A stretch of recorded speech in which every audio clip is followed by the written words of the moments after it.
Baik, bismillahirrahmanirrahim. Assalamualaikum warahmatullahi wabarakatuh. Perkenalkan, nama saya Muhammad Fauzan dengan NIM 040202002005, kelas C5 dengan mata kuliah Kriminologi dan Viktimologi.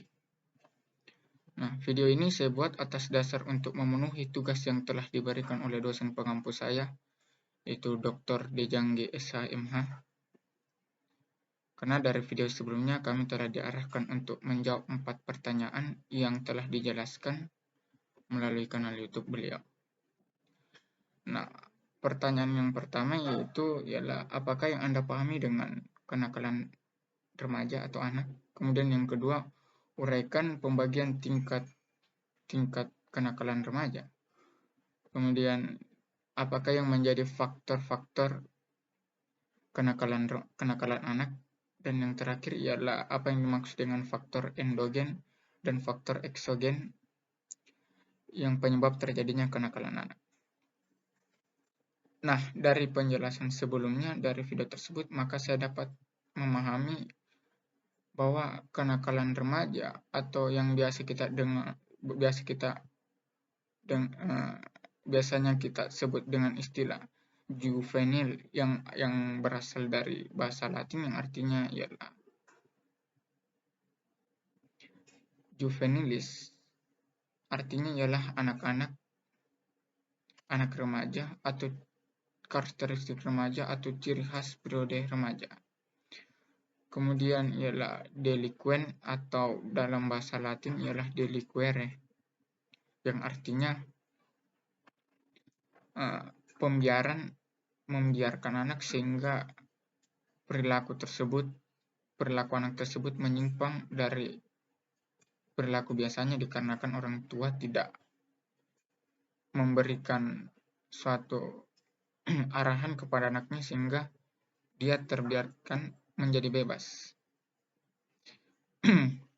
Kemudian dalam bahasa Inggris itu dikenal dengan istilah juvenile delinquence, yang artinya ialah kenakalan remaja atau perilaku kejahatan yang merupakan penyakit atau gejala sakit atau dengan istilah patologis yang disebabkan dengan faktor gejala sosial dikarenakan tidak adanya perhatian terhadap orang tua sehingga perilaku tersebut timbul dengan perilaku yang menyimpang.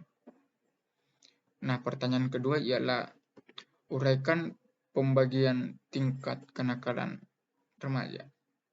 Nah, tingkat kenakalan remaja ini terdiri dari 3 bagian. Yang pertama ialah kenakalan biasa, kemudian kenakalan yang menjurus pada pelanggaran dan kejahatan, dan yang terakhir adalah kenakalan khusus. Kenakalan biasa ini seperti ia sering keluyuran, pergi tanpa izin orang tua, kemudian kenakalan yang menjurus ke pelanggaran atau kejahatan ialah ia mengendarai mobil atau motor tanpa mempunyai surat izin mengemudi atau SIM.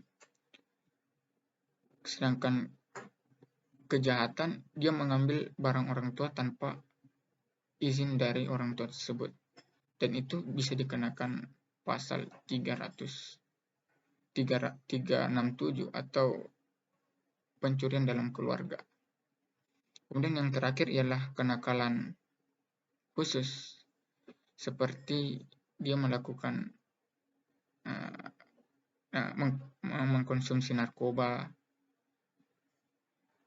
melakukan pemerkosaan, atau sampai zina dengan mungkin pacarnya atau hal-hal yang lain. Kemudian pertanyaan yang ketiga ialah faktor terjadinya kenakalan anak. Nah, faktor terjadinya kenakalan anak menurut Walter Luden yaitu faktor yang pertama ialah faktor urbanisasi remaja. Kemudian terjadinya konflik antara pedesaan, kemudian memudarnya budaya individu. Contohnya budaya di Makassar ini ialah tabe ketika ada orang tua di depan kita. Kemudian kemudian dari pengaruh global ialah secara spesifik ialah teknologi. Pengaruh teknologi yang tanpa disadari anak tersebut memainkan teknologi tersebut dan mengakses hal-hal yang negatif dan tanpa disadari itu sebetulnya perbuatan yang menyimpang. Kemudian pertanyaan yang terakhir ialah faktor penyebab terjadinya kenakalan anak. Faktor penyebab terjadinya kenakalan anak, faktor endogen yang berasal dari dirinya sendiri,